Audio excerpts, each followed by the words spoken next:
What's up guys, Chigs here from Chigs Tech Reviews. So today we are checking out the Anbernic WIN 600.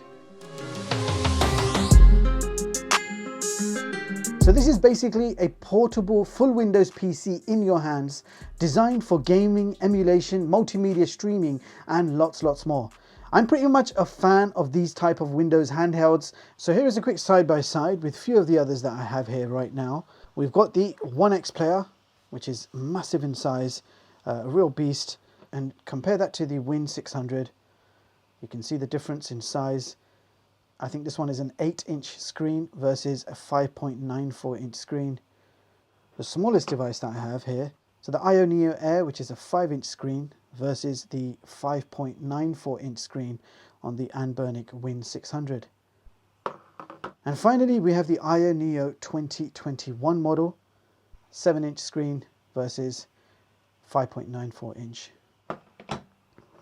And size-wise, it fits just between the IO Neo Pro 2021 model and the IO Neo Air, so just slightly bigger than the IO Neo Air.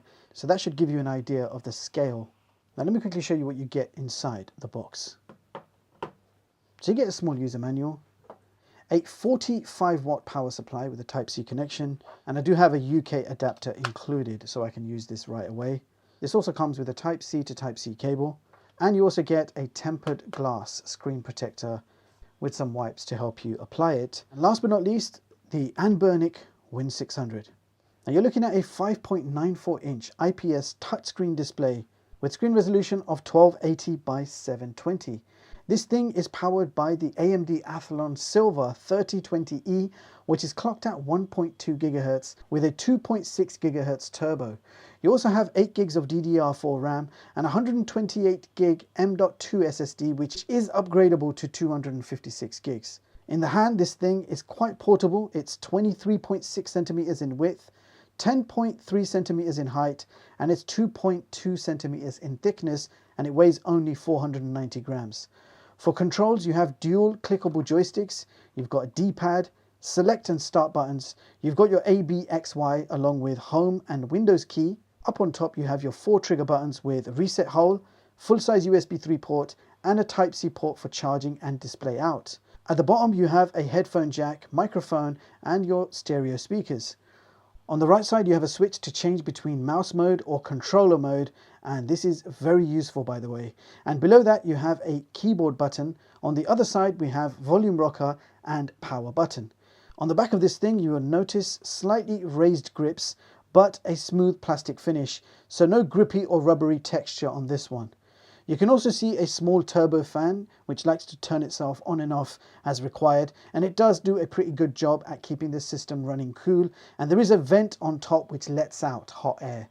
Now one of the cool features is that flick switch, so when you switch to mouse mode, the right joystick becomes your mouse cursor, and you can change the speed of the mouse cursor from within settings, so you can make it much faster if you want to.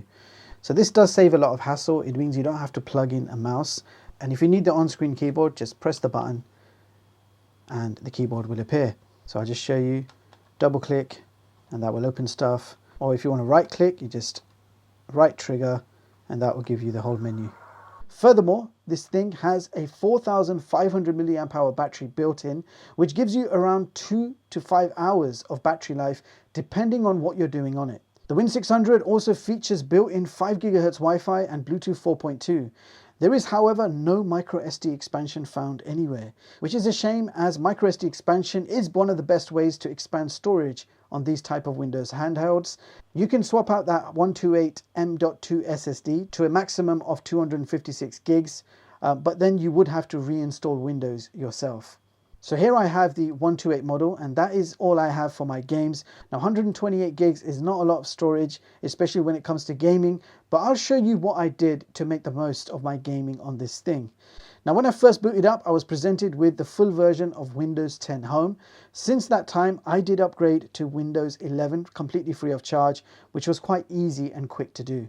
Now here is a quick look at system properties where you can see the specifications that I just mentioned. You can see it's Windows 11 Home 64-bit version, and it does come activated and ready to use. I will also show you the internal storage. So 128 gigs of internal storage. From that you have 118 gigs usable, and from that we only have 15.6 gigs free to use after installing a whole bunch of PC games and emulators which we are about to test. So we're going to start off with Steam Gaming, and the first game I'm going to test is Streetfighter V. So Streetfighter V graphics settings, you can see we've got resolution set to 720p. If I go to picture quality, we're going to have to set that to low.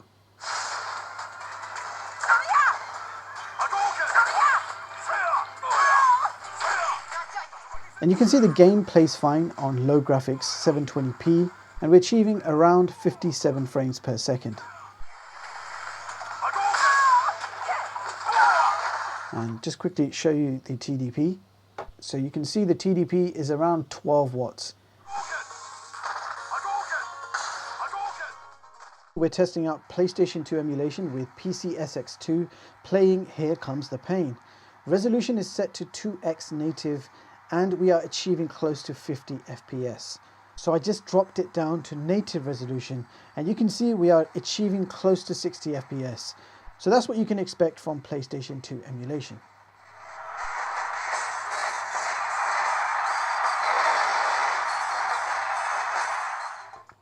So now we are testing out some Switch emulation using Ryu Jinx, and you can see it's absolutely struggling at 22 frames per second. Not really playable, so Nintendo Switch games are going to struggle on this console. So next up we are playing Legend of Zelda Twilight Princess using Dolphin emulator, and it's running at the native resolution which is 640 by 528, and we are achieving around 30 frames per second, and it seems to be playing okay. So now we're playing Wrestlemania on the Gamecube using Dolphin emulator. We are running this game at the native resolution and achieving 60 frames per second. And as you can see, the game is playing very well.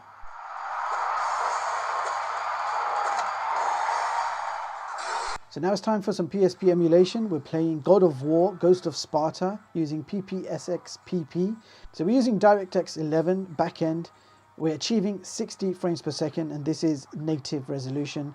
No chance of upscaling as the frame rates will drop drastically, but native resolution you're getting a comfortable 60 FPS.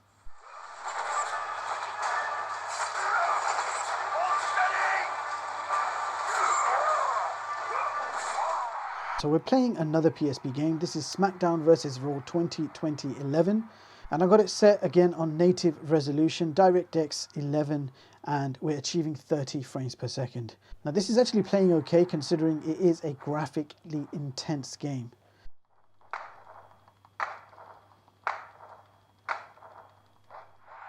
Okay, so this is N64 emulation using Project 64, and we are playing International Superstar Soccer at native resolution and achieving around 30 frames per second. So N64 gaming is pretty good on this.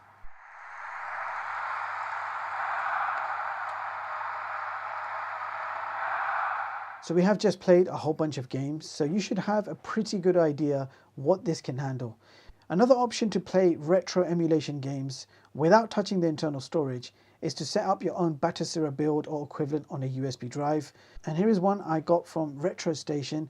It's the PC4U. So you basically connect this via USB straight into any Windows PC, and without any installation, it's simply plug and play. You can play thousands of games without worrying about internal storage. So let's test out the Retrostation drive on this system. So connect it to USB port, and all we do is open up Retrostation. So here we go. So I just double clicked Retrostation,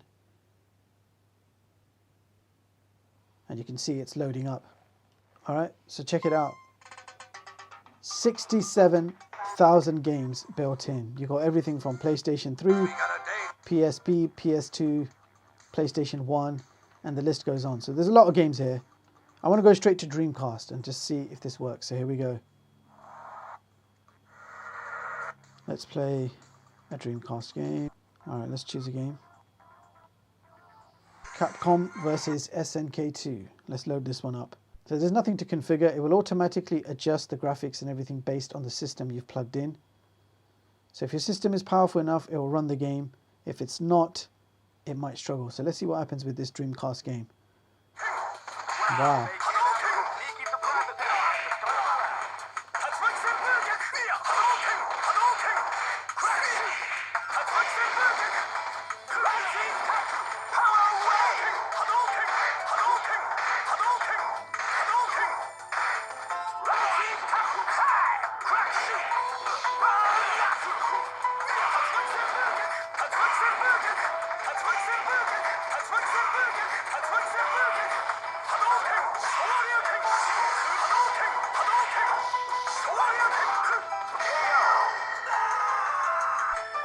And to exit a game, you just press start and select at the same time.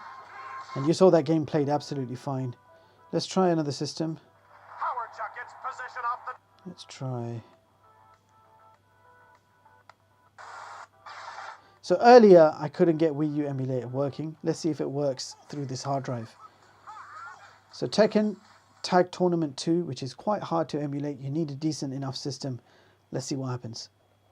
So I'm actually not expecting this game to work full speed.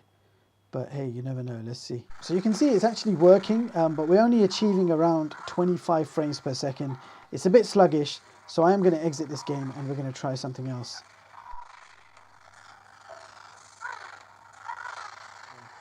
Alright, here we go. We're going to play Sonic All-Star Racing.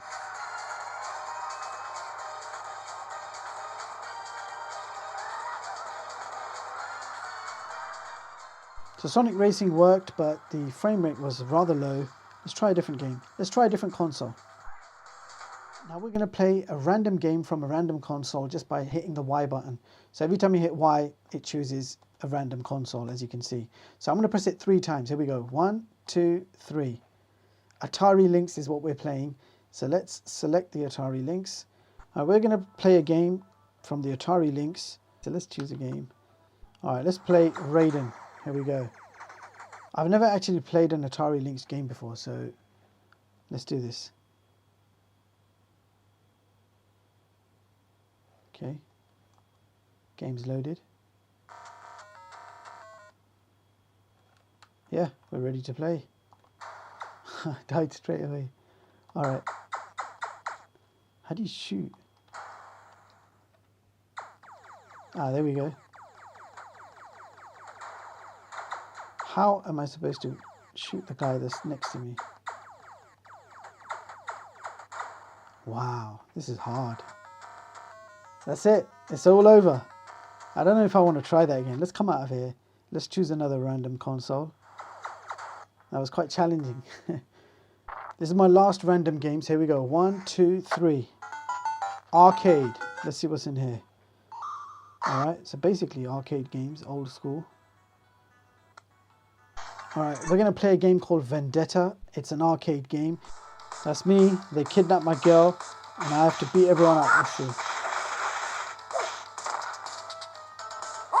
Whoa.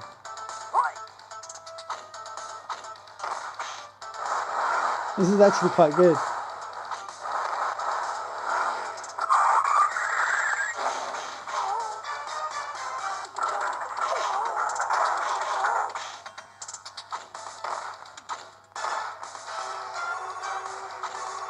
There's a forklift. I like that you can hit them while they're on the floor. That's sick. Baseball bat.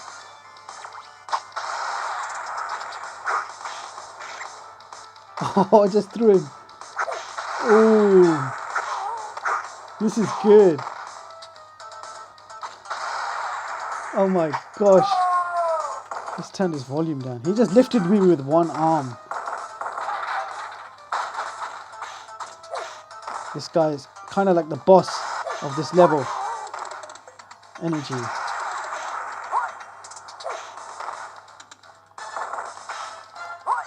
This game is brilliant. Oh man. Ooh, seriously.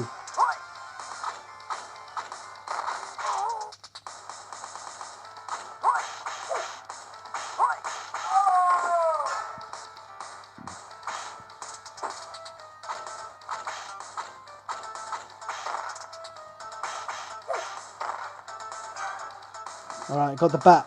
I got the bat. Who wants some?